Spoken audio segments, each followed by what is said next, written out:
Okay, welcome everybody. Welcome out by talk about sharing Scala experience for the last 2 years. My name is Joost and Boer. I'm a contractor, senior Java Scala developer.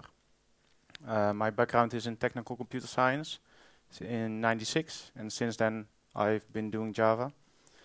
I love the current era where there's a lot of small hardware and all kinds of simple devices, and I love backing Kickstarters with new cool hardware and children education tools. My house is mostly automated, which is my everlasting playground. So I've been doing Java for almost 20 years, Scala for 6 years now. Besides that, I also have a small startup called Wanneer Werk ik, which is an online roster generation. I have a wife, a daughter of 6, and a son of 3. Tomorrow I will be also presenting a quickie about talking to your home. So if you'd like to know more about home automation and how you can use voice control, then come see me tomorrow also. So sharing 2 years of experience. Now you know a little bit about me. I like to know a little about you. So the fact that you're at my session, I assume you have at least a little bit of interest in Scala. But who is actually using Scala already? Okay, that's maybe 25% of the room. And who is using Scala for more than 1 year already? Maybe even less, maybe 10%. Okay, cool. Any questions? Please save them for the end. You can either, I hope I have time enough. Otherwise, email me or via Twitter or come and see me at the conference. So I'd like to talk today a little bit about how we got started and how you can get started using Scala. Some of the Scala tools we used, then sharing some of the experience we had about interoperability, about creating a REST API, designing an Akka system, working with actors, and finally concluding the 2 years of Scala. So how did we get started? The customer I worked with did a proof of concept where they were using Play, but they were using mostly Java with Play and just a little bit of Akka, Scala, sorry. And the proof of concept was successful, so they wanted to continue with it, but they did want to start to create a project or the product using Akka, and that was the main reason why we were using Scala. Akka can be used with Java, but that requires some reflection, and that really doesn't look nice in code. So we thought we'd give it a go with Scala. And I think if you get started with Scala, you should have a clear vision on why you get using Scala, because probably during the course of the project you do get challenged, probably by recruitment, because it's a bit hard of getting a Scala developers. So at some point you get asked, why are you using Scala, and you should have a clear vision about that. If you get started with Scala, it helps to have at least one developer in your team that has already experience with Scala. This is the guy that can help the rest of the team to gain more knowledge and get more insight into the language of Scala.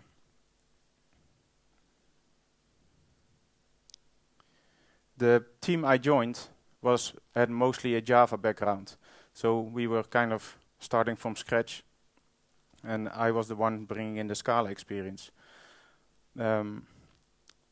So what we did was, in the beginning, we kept the code really simple, just really imperative style, like they used as with creating Java code. But we did use the benefits of Scala, like case classes, pattern matching, immutables, etc., to make the code already more readable. And to get more knowledge, we introduced Scala lunches. So every week we had one day where we come together, and one of the team would prepare a chapter out of the book and would present that to the other ones. And this way, the whole team, the knowledge of the whole team increased. For the rest, the team learned while doing the job. And that meant that in the beginning there were a lot of discussions about how to solve things in Scala.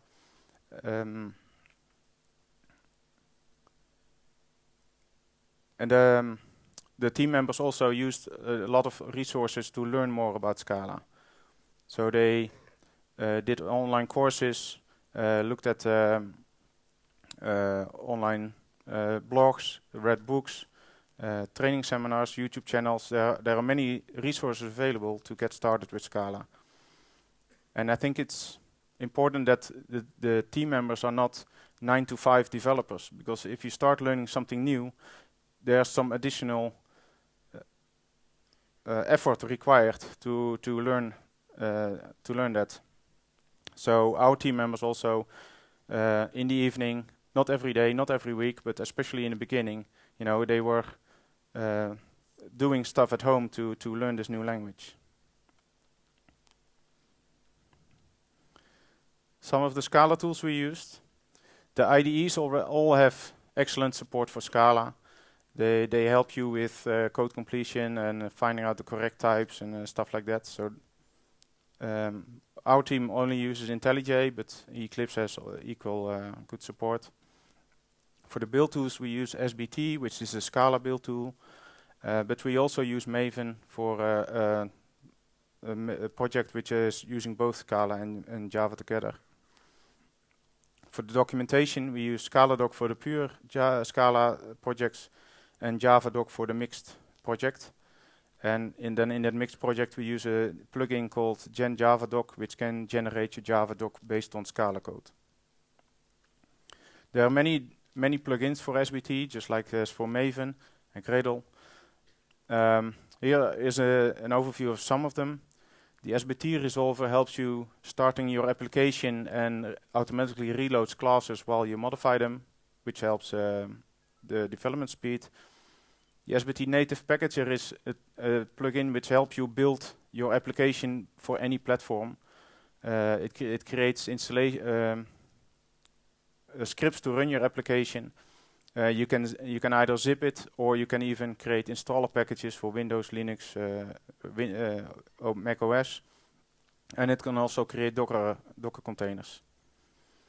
License report helps you get an overview of all the licenses, of all the dependencies that you are using in the project. SBT header helps you to add an additional header on all source files. The Scala style plugin helps you with keeping track of your Scala style in your code. S-coverage for doing code coverage measuring. Dependency graph is a tool which looks like the dependency tree thing for Maven, and I use that often to look why do I get this? Why do I have this certain dependency, and to see which dependency is pulling it in. And finally, the Sonar runner helps you to generate a SonarCube configuration to run the Scala project in the SonarCube. So Jenkins support is good. Any Scala project can be used in Jenkins to build it. For test tools, we're using Scala test, and for the unit testing and integration testing, and we're using Gatling for performance testing. For test coverage, we use S-coverage. And we do use SonarCube, but unfortunately SonarCube still does not have native support for Scala yet, and even the latest 6.1 version, which means that some of the features of SonarCube are not available for your Scala. Like example, it does not properly count the lines of code and the number of functions and or methods and stuff like that. But things like tests and test coverage, that is properly reported in SonarCube.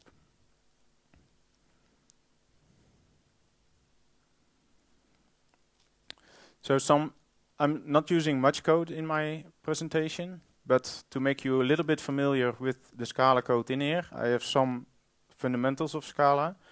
To define variables, you can have a val, which means that it is a final immutable variable. If you want to have a mutable variable, then you use var.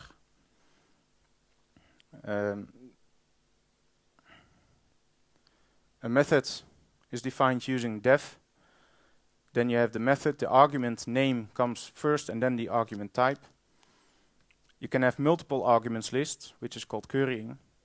And then at the end, you get the return type of the method, and then the block. And if your method only has one expression, which happens a lot in Scala, you can even leave out the brackets. And the triple question mark is a handy feature of Scala, which means it matches with anything.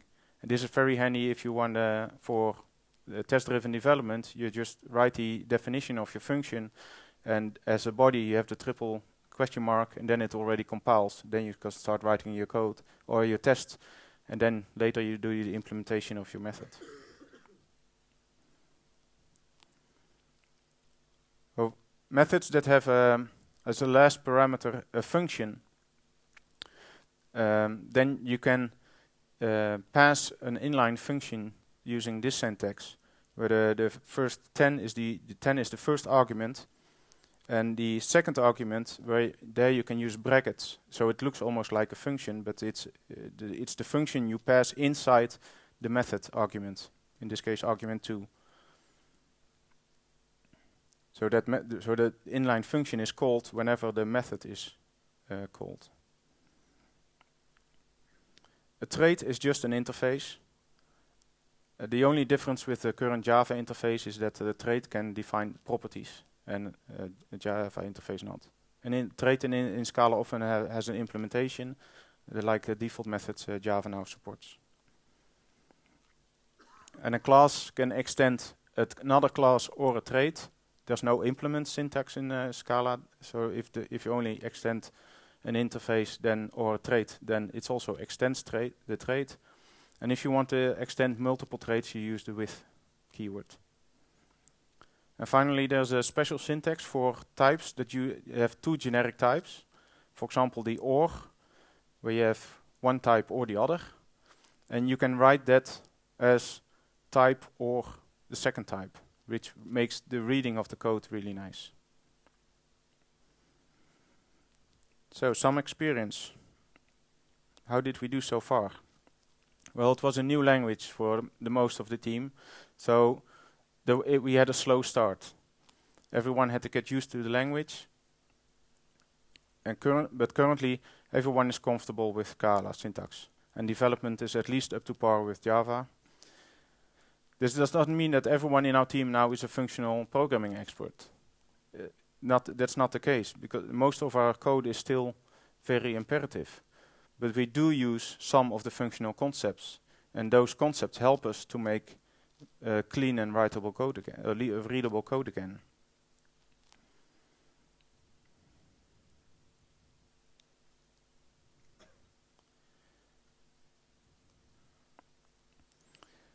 So we try to keep our code clean, readable, and as compact as possible. With the methods ranging in between 5 to 10 lines max. But like I said, most methods are just one-liners.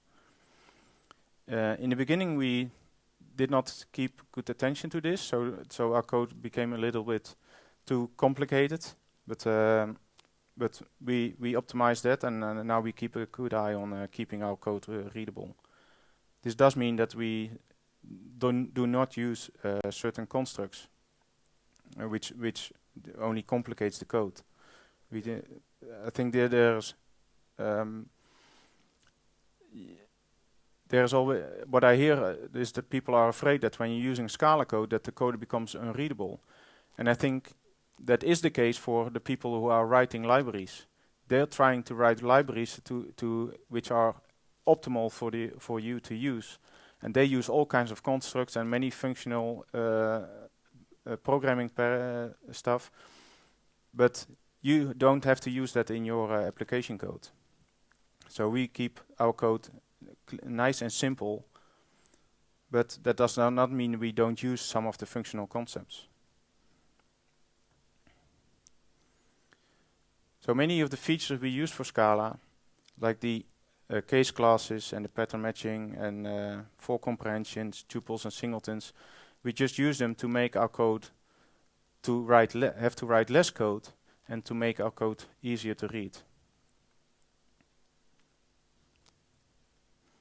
For example, here the first line is where we have two functions which we compose together. So we can say we create a request to a path and then execute it. Whereas in a imperative style, you would say execute, create, report to path, which, well, in my opinion, does not read as nice. We don't have any nulls in our code anymore. We don't have any null checks. Now, we use other constructs for that. Option is one of them, but you can also use others. That also means we have hardly had any null pointer exception in 2 years. And the only ones we did get, we got them from the some external libraries we were using. Another thing is that in Scala, you're quite used to work with exceptions, because that's the way how you go with error conditions. In our code, we hardly have any try-catch blocks left. Instead, we use a type which indicates both the good and the success, the good and the bad value. So the user of the method now clearly knows that a function can return something good, but also can return something, an error. And this is nice because when you then start composing functions, the type usually stays the same, and you can delay handling of the error to the latest moment. And you only have to implement it once at one place.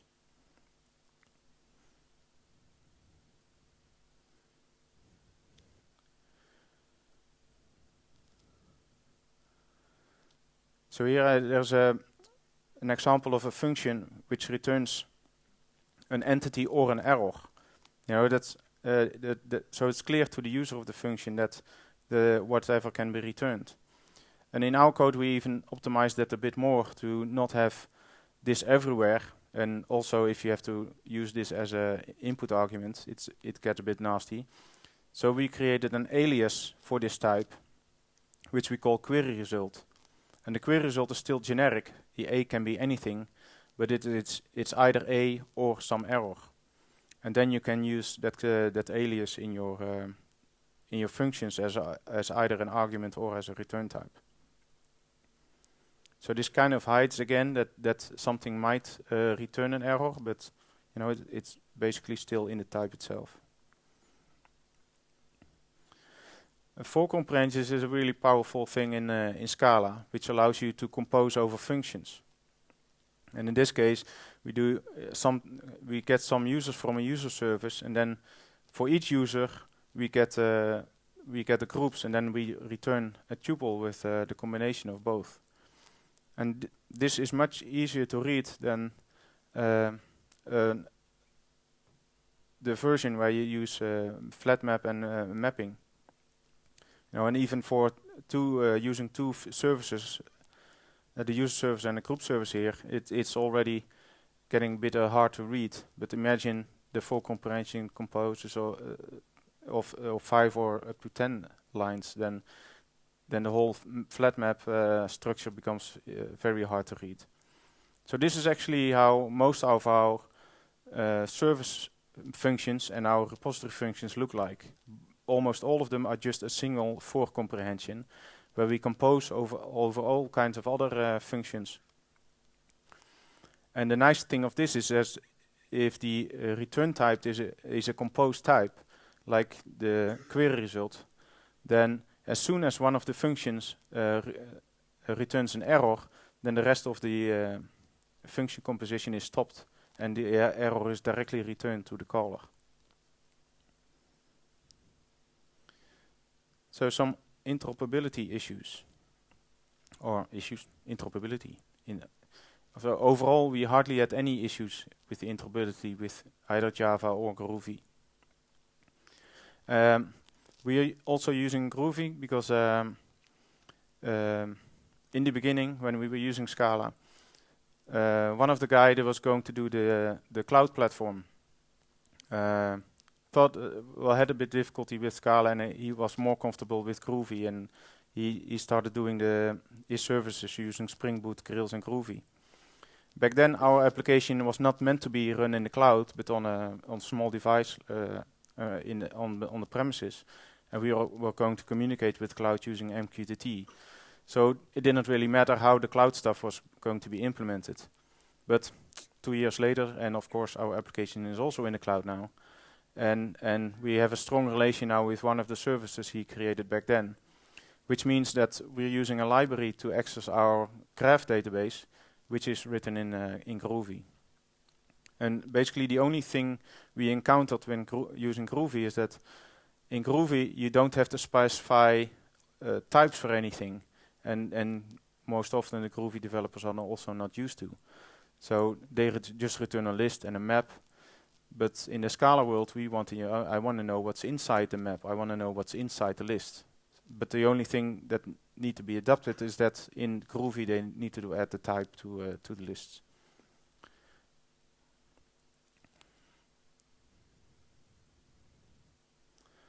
And with Java,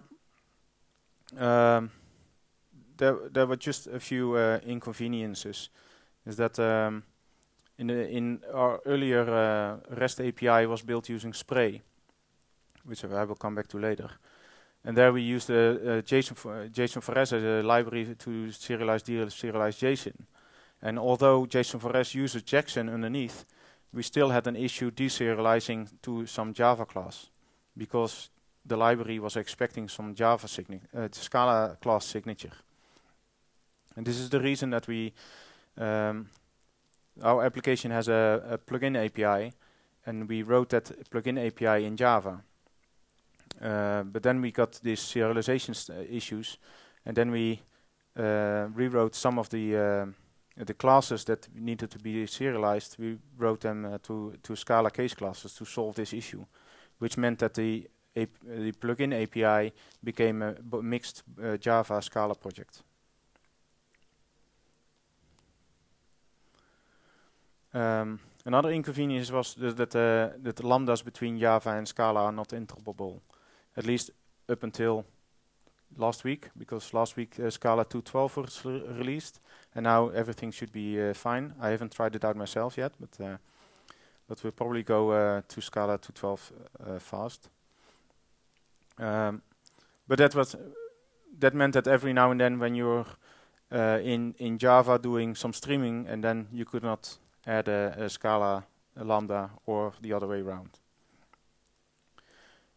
And another thing is that with using Java and Scala together, it means that you often convert the collection classes, because in Scala the collection API is much more. Many more methods are available on it, and it's much cleaner than the Java API, I think.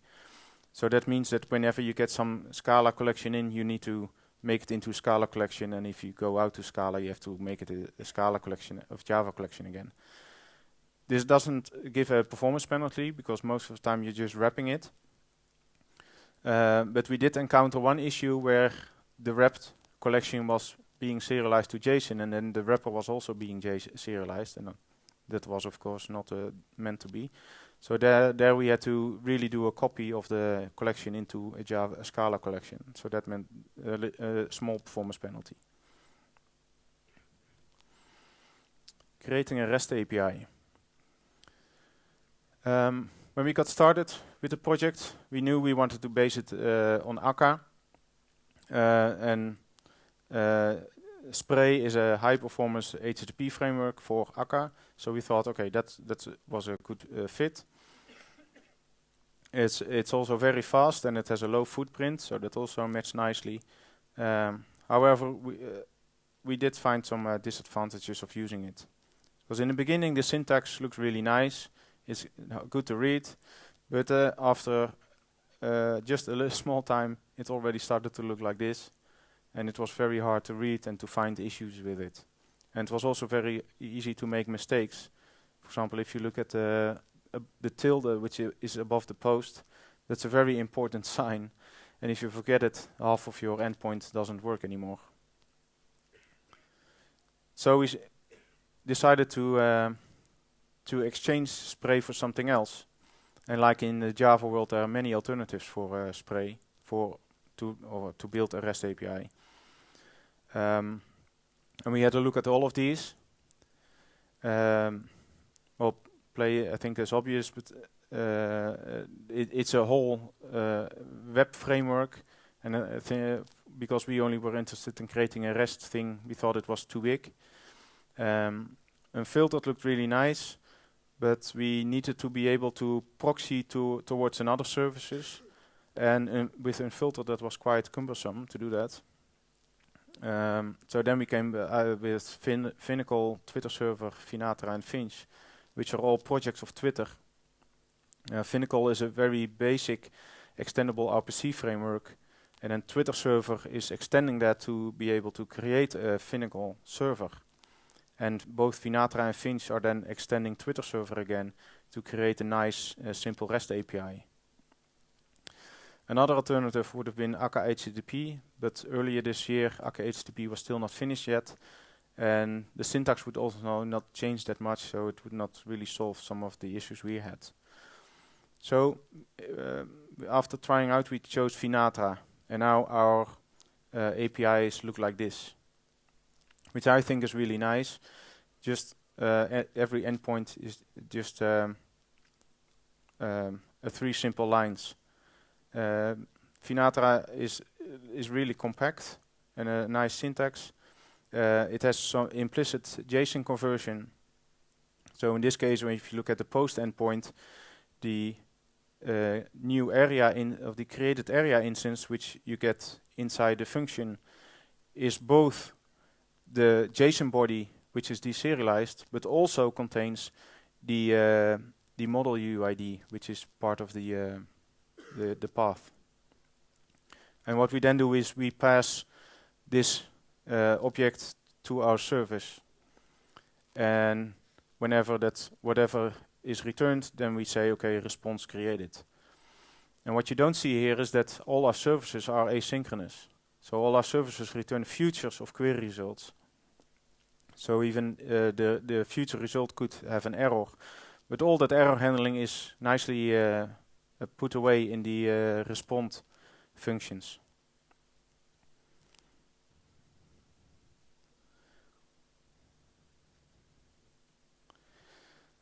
So designing our Akka system, we were creating an IoT solution where we had many devices that were producing events and other devices which we want to control via events. And we thought Akka would be a nice solution for this, where we would connect a sensor to some actor that would receive an event, and for example lights, to an actor that would send the events towards the light. And then in the middle we have some magic where we do some computations and stuff. And by creating Akka, by using Akka, we kind of creating all these different pipelines, and we don't have to manage them ourselves. When the events arrive, they kind of naturally flow through the system. So when we first started with this approach, we did a proof of concept, and that went really well, so we continued with it. And then we had to somehow put the actors in some kind of structure that matched with our domain model. So we got a model manager that manages multiple models, and in those models there live the actors, and some models could even have submodels. And this seemed to work pretty fine until we got the tree got rather big, and then suddenly we got questions from the front-end guys, and they said, yeah, okay, but now I need to have all the sensors that are not connected yet to something, or now I want to see all the temperature sensors. And then we thought, okay, now we somehow have to query this tree structure. You know, we intend to have millions of actors. So really broadcasting an event through the system was not really, and have all the actors respond was not really a solution. So instead, and you could also not do that, you send out a broadcast to all actors and then only have the actors to which the query applies to have them respond, because then the one that sends out the query doesn't know how many responses he's going to receive. So our solution was to add some kind of storage in the model actor, which had some knowledge about all the actors underneath in the tree. So every actor that was created registered itself to the model actor. So at least some basic queries could already be answered by the model. And if it couldn't, it could forward the query towards specific actors, and those actors would then respond, and you would also know how many actors how many replies you would need for the query to complete. And this worked really nice. Our first product was based on this.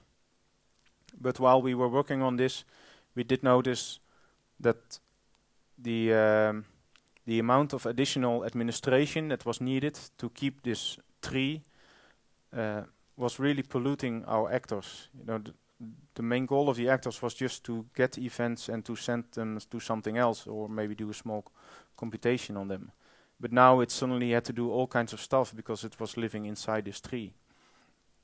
So what we're currently working on is a solution like this, where we have the whole static tree is in a graph database, and the actors are get started with the configuration we know from the tree structure, and then they just need to have the behavior that's needed for them to handle the events.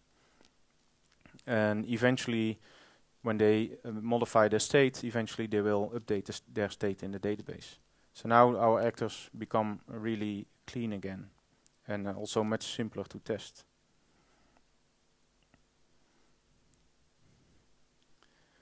So some of the best practices we developed while using actors is because our actors had to do all kind of stuff because they were in this tree structure. They had to query. They had to handle many more events than just handling events from the hardware. So our actors become really large and really difficult to test. So we introduced traits to move some of the functionality towards a function in the traits. So here's an example where an hello world trait that has a say hello function, where we pass in the who and the target actor to which to reply, and then a function is just sending the message to the target actor. And this function in this trait is then really simple to test.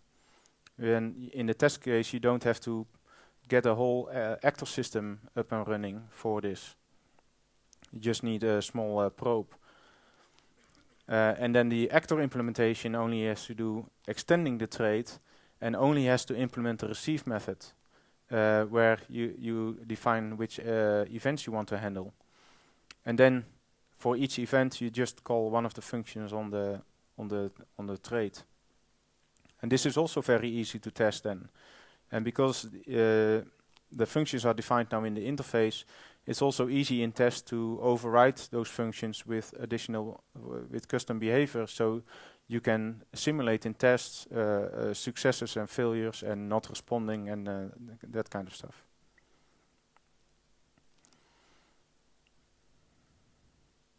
So that was one of the things we learned while using actors, is that you really have to think up front how you're going to test your actors. That is a good practice overall using TDD, but with actors this was really the case. Also because with actors you can easily create inner actors and delegate work to those, but then that also becomes really hard to test.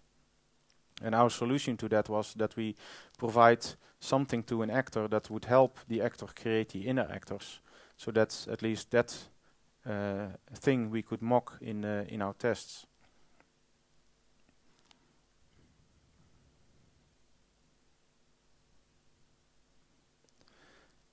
So concluding 2 years of using Scala, we did have a slow start, but I think we're now quite up to speed. And it's really difficult to measure how we would have done if we would have used only Java. But I think we are at least up to speed with Java, if not better.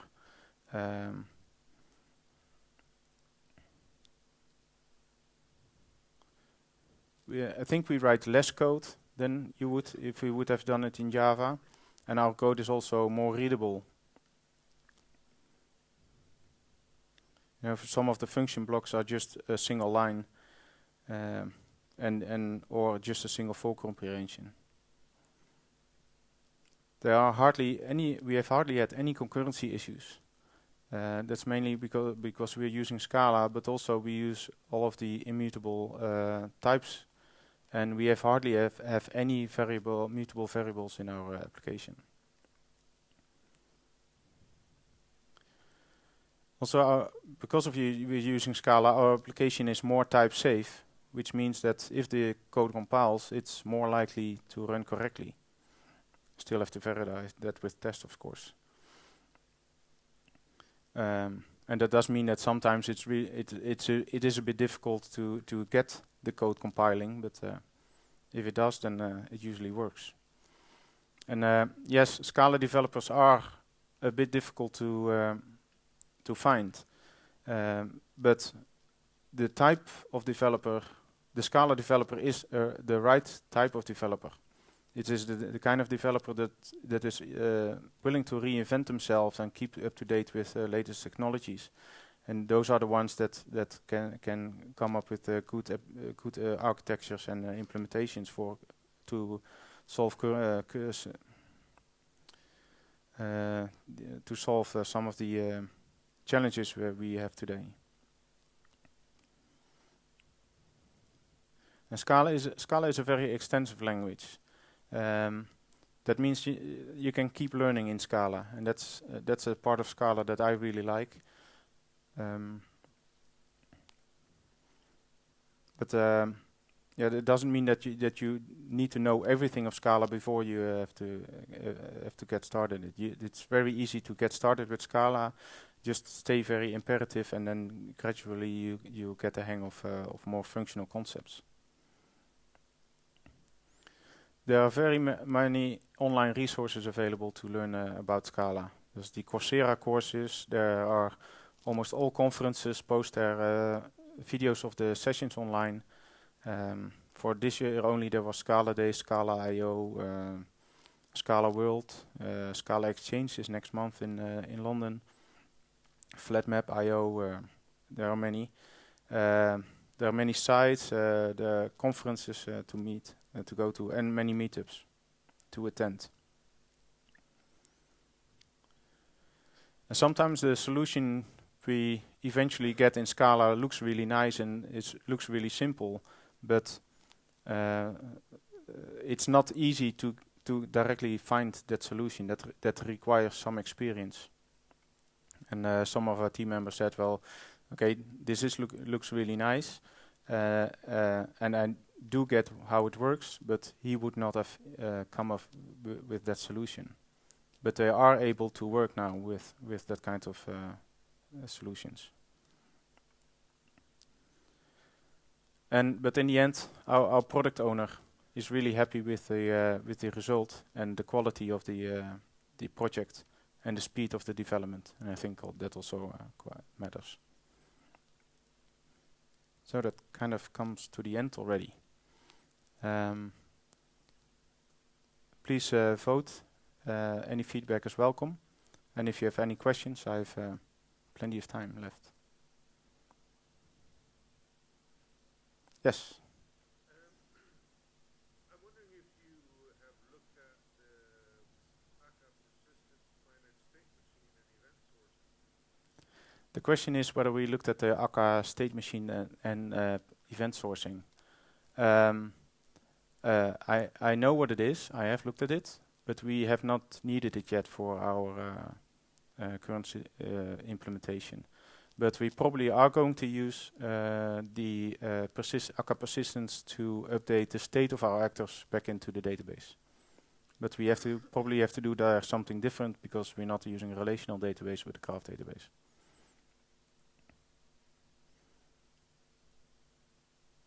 Yes.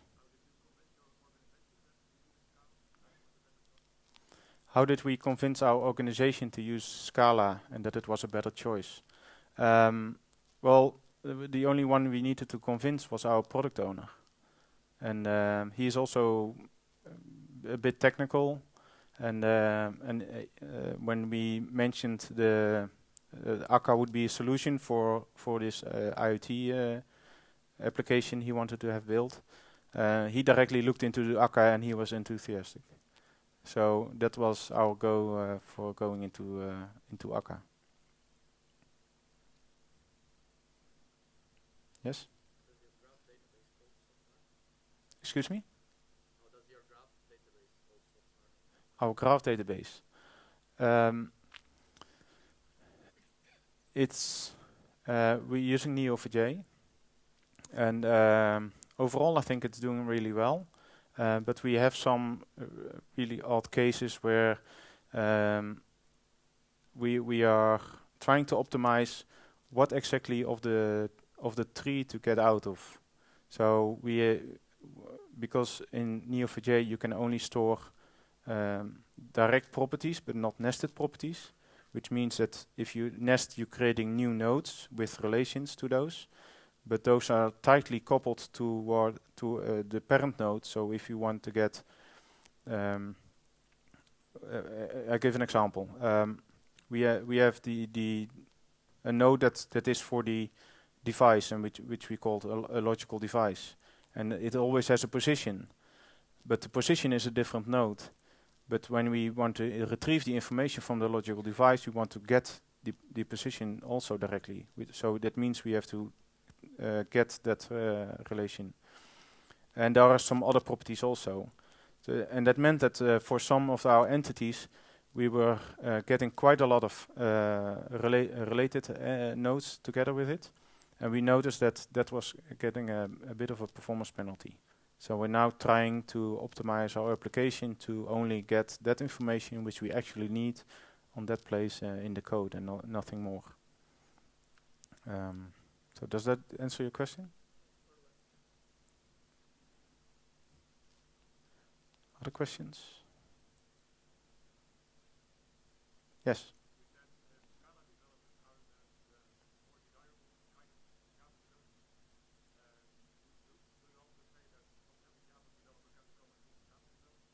No. Oh, the question is I said that every Scala developer is the good kind of developer. The question is whether that means that not every Java developer can learn Scala. No, I don't think so. I think every developer is potentially a good one, but only he has to invest in himself, I think, and keeping up to date with technologies. And it does not mean only Scala, but also all other kinds of solutions. Yes. Would you consider, or would you have used Akka HTTP if it were around? I mean, what you've seen of it now? If I would start a new project using a REST API now, I probably would not use Akka HTTP, because the last thing I heard, which was last summer at the Scala days, is that the performance of Akka HTTP is still not up to par with Spray, and it still has a bit of the same syntax. And I have not looked into the documentation since earlier this year, but especially when we were looking into changing it in January, there was hardly any documentation about Akka HTTP. I assume that is much better now, but I haven't looked at it.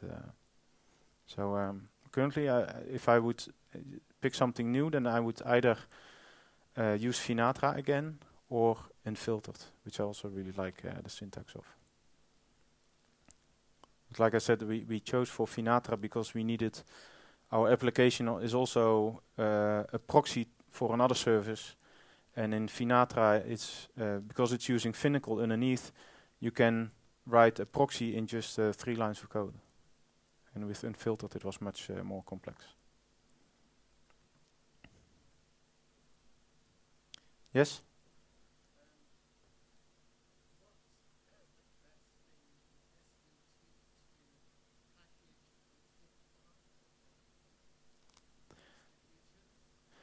The question is, what in SBT is the best way to package a zip file or a distribution? I think the SBT native packager is the best solution, and it has many options for whatever you want. You can How we used to do it when our application was running on a Raspberry Pi-like device is that we would package it as a zip for Linux. And then that meant that also automatically a startup script was generated. All the required jars and the configuration was all packaged in a zip file. And then on the target platform, you could unzip it and then run the application, and that worked. And currently, we're using the Docker feature of the native packager, where we have the plugin generate the Docker container, and then we deploy that the container directly. But the plugin has many features, whether you want it as a zip file or as an installable file, it can all do that. More questions? Yes?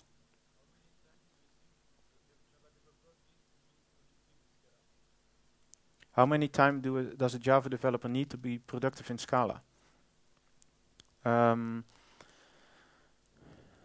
think it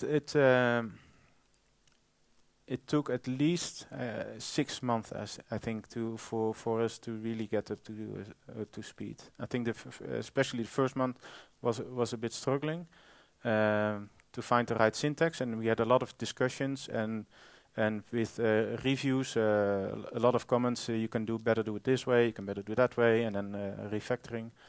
But I think that became much less after a month, 6 months or so. Yeah, question?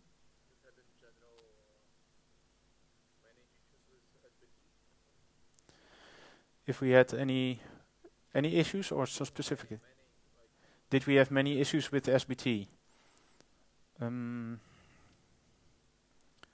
No, I don't remember we had many issues with SBT. I remember that we did want at some point I wanted to do something, attach an additional task at the end of some other task, which was a bit difficult to find how that should be done. But I think the advantage of SBT is that, as with Gradle, it's easy to extend and do specific stuff for your own build, instead of that you have to create plugins like you do with Maven. But yeah, the SBT is not really a simple build tool. It has been renamed to Scala build tool. But I think in the latest 0.13 they really try to make it simpler again. Yes. Now that we have Java 8, what do you think is, how do you feel Scala has the future, about the future of Scala? Okay. The question is, now that we have Java 8, if there's still a future for Scala. I think yes, because for me Java 8 is, for me Scala is Java 15. Which I can already use now, and there are still so many benefits of using Scala over Java 8. It's a nice thing that there are many new functional concepts in Java 8, and I think I saw the keynote of the Java 1, and that Java is also getting the case class thing, or at least something very similar to case classes in Scala. So that really become simple to create pojos with one-liners.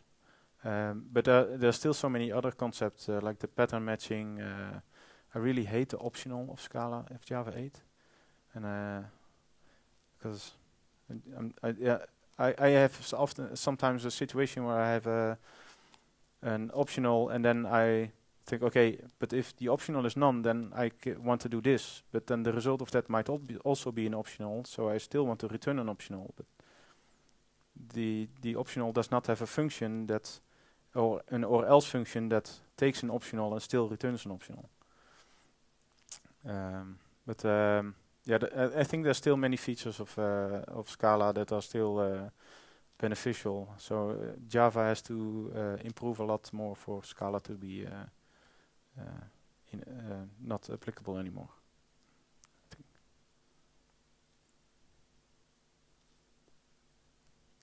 No more questions? Okay, then I would like to thank you for your attention, and see you next time.